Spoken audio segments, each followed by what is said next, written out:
사랑하는 성도 여러분, 오늘 제목은 아주 단순합니다. 비록 무화과 나무가. 그런데 이 제목이 단순한 만큼 우리의 심장을 정면으로 칩니다. 왜냐하면 이 말은 형편이 좋아지면 감사하겠다는 말이 아니라 형편이 무너져도 감사하겠다는 고백이기 때문입니다. 감사는 많이 가진 사람의 언어가 아닙니다. 성경에서 감사라는 단어가 놀랄 만큼 많이 나옵니다. 특히 구약에서 감사라는 단어를 가장 많이 말한 사람은 다윗이고, 신약에서 감사라는 단어를 가장 많이 말한 사람은 바울입니다. 그런데 다윗의 인생은 평탄하지 않았습니다. 인정받지 못했습니다. 가족에게도 주변에게도 그랬습니다. 왕으로 기름 부음을 받았는데 그 다음은 도망자의 길이었습니다. 동굴에서 살았습니다. 언제 칼이 날아올지 모르는 밤을 수없이 견뎠습니다. 바울도 마찬가지였습니다. 예수님 위에 살았는데 칭찬이 아니라 매를 맞았습니다. 오해를 받았습니다. 굶주림과 위험과 감옥을 지나 끝내 순교의 길까지 갔습니다. 그런데 그들이 감사라는 말을 가장 많이 했습니다. 여기서 하나의 결론이 나옵니다.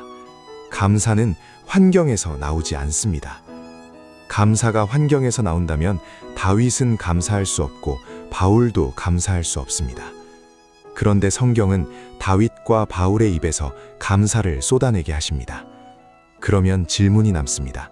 감사는 어디에서 나옵니까? 우리는 말합니다. 이 정도면 감사해야지. 이런 상황이면 감사가 나와야 정상이지. 그런데 성경은 다르게 말합니다. 죄로 인해 하나님의 형상이 깨진 인간에게는 감사하지 않는 것이 너무 자연스럽다고 말합니다. 하나님을 알되 하나님을 영화롭게도 아니하고 감사하지도 아니한다. 이것이 타락한 인간의 모습입니다. 말세의 특징 중 하나가 감사하지 아니하며 라고 성경은 말합니다. 그러니까 우리가 감사가 잘 안 되는 것 이상한 일이 아닙니다. 그게 오히려 죄의 체질에 더 자연스러운 반응일 수 있습니다. 하지만 문제는 여기 있습니다. 우리는 그 자연스러움대로 살기 싫습니다. 예수 믿는 사람이 늘 불평과 원망과 비교로 살고 싶지 않습니다. 입술에서 감사가 흐르고 마음에서 평안이 자라고 삶에서 하나님을 증거하고 싶습니다. 이스라엘 백성을 보십시오. 430년 노예였습니다. 인생에 계획이라는 게 없었습니다. 소망이라는 단어를 붙일 수 없었습니다. 그런데 하나님이 기적을 베푸십니다. 출애굽을 시키십니다. 그리고 광야에서 그들을 인도하시고 먹이시고 지키십니다. 길을 모르니 구름 기둥과 불 기둥으로 인도하십니다. 씨 뿌리지 않았는데 만나로 먹이십니다. 물 없는 곳에서 물을 내십니다. 무기 없는데도 전쟁에서 이기게 하십니다. 이 정도면 감사가 폭발해야 합니다.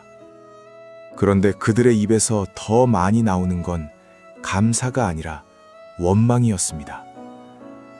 왜 그렇습니까? 환경의 문제가 아닙니다. 기적이 부족해서도 아닙니다. 성경이 가르치는 핵심은 이것입니다. 감사는 상황의 산물이 아니라 믿음의 열매입니다. 우리는 이렇게 생각합니다. 내 기도 제목이 이루어지면 감사하겠다. 문제가 해결되면 감사하겠다. 상황이 바뀌면 그때 감사가 나오겠다. 그런데 복음서는 거꾸로 보여줍니다. 예수님이 오병이어로 5,000명을 먹이시기 전에 하신 일이 무엇입니까? 감사하셨습니다. 나사로가 죽은 지 나흘 되어 냄새가 나는 무덤 앞에서 예수님이 나사로야 나오너라 외치시기 전에 하신 일이 무엇입니까? 감사하셨습니다. 이게 너무 중요합니다. 기적이 감사를 데려오는 게 아니라 감사가 기적을 끌고 옵니다. 감사는 결과 보고하는 박수갈채가 아니라 믿음으로 먼저 드리는 예배입니다.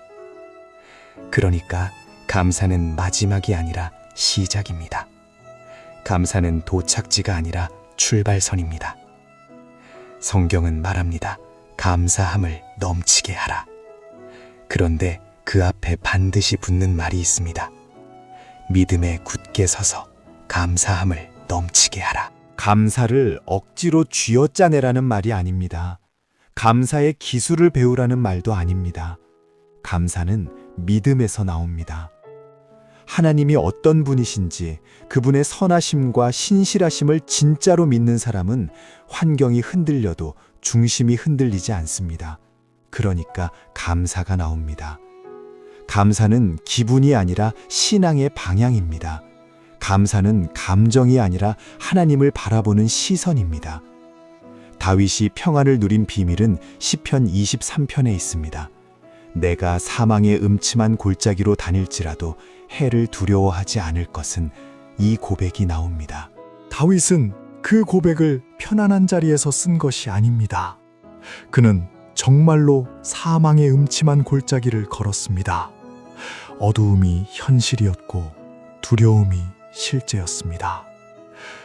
그런데 어떻게 두려워하지 않습니까? 열쇠는 이 한 문장입니다. 여호와는 나의 목자시니. 이 한 문장이 믿어지면 나머지가 따라옵니다. 이 한 문장이 안 믿어지면 푸른 초장이 앉아 있어도 불안합니다. 쉴 만한 물가에 있어도 마음은 마릅니다. 환경이 평안해서 평안한 게 아니라 목자가 확실해서 평안한 겁니다. 하박국은 말합니다. 무화과 나무가 무성하지 못하고 포도나무에 열매가 없고 감람나무에 소출이 없고 밭에 먹을 것이 없고 우리 안에 양이 없고 외양간에 소가 없어도 나는 여호와로 말미암아 즐거워하며 나의 구원의 하나님으로 말미암아 기뻐하리로다. 이게 기독교의 심장입니다. 감사는 있는 것을 세는 계산이 아니라 하나님이 누구신지를 붙듣는 고백입니다. 감사는 내가 지금 뭘 받았나가 아니라 하나님이 나를 버리지 않으신다는 신뢰입니다. 감사절이 다가옵니다. 그런데 제발 이것만은 하지 맙시다. 올해도 감사절이네, 뭐 드리지, 이 정도로 끝내지 맙시다. 물론 드리는 건 중요합니다. 하지만 더 중요한 건 이것입니다. 믿음을 드리십시오. 하나님, 저는 환경을 보고 감사하지 않겠습니다. 저는 주님의 성품을 보고 감사하겠습니다. 하나님, 당신은 선하십니다. 하나님, 당신은 신실하시고 변함없으십니다. 당신은 내 인생을 가지고 장난치지 않으십니다. 지금 내가 이해 못해도 당신은 나를 사랑으로 인도하십니다. 이 믿음이 서면 감사는 따라옵니다. 감사는 명령이 아니라 열매로 맺힙니다. 사랑하는 성도 여러분, 오늘 하나님이 우리에게 요구하시는 건 더 좋은 환경이 아닙니다. 더 많은 소유가 아닙니다. 믿음에 굳게 서라. 그리고 감사함을 넘치게 하라. 여러분의 집이 지금 완벽하지 않아도 괜찮습니다. 여러분의 통장이 넉넉하지 않아도 괜찮습니다. 여러분이 가는 길이 불확실해도 괜찮습니다. 목자 되신 하나님이 확실하시면 됩니다. 그분이 선하시고 신실하시고 변함없으시면 됩니다. 오늘 감사는 결과가 아니라 시작이 됩니다. 감사는 기적 뒤에 오는 박수가 아니라 기적을 여는 열쇠가 됩니다. 하나님 아버지, 감사가 환경에서 오는 것이 아니라 믿음의 열매임을 오늘 다시 배우게 하시니 감사합니다. 주님, 우리의 입술이 원망에 길들여진 것을 회개합니다. 우리 마음이 비교와 불평에 익숙해진 것을 회개합니다. 하나님, 우리가 믿음에 굳게 서게 하옵소서. 하나님이 어떤 분이신지 선하심과 신실하심을 더 깊이 알게 하옵소서. 귀로만 아는 하나님이 아니라 삶에서 경험하는 하나님을 알게 하옵소서. 그리고 주님, 우리의 삶이 감사로 넘치게 하옵소서. 기적을 보고 감사하는 사람이 아니라 감사함으로 기적의 문을 여는 사람이 되게 하옵소서. 비록 무화과 나무가 무성하지 못할지라도 우리는 여호와로 말미암아 기뻐하게 하옵소서. 구원의 하나님으로 말미암아 즐거워하게 하옵소서.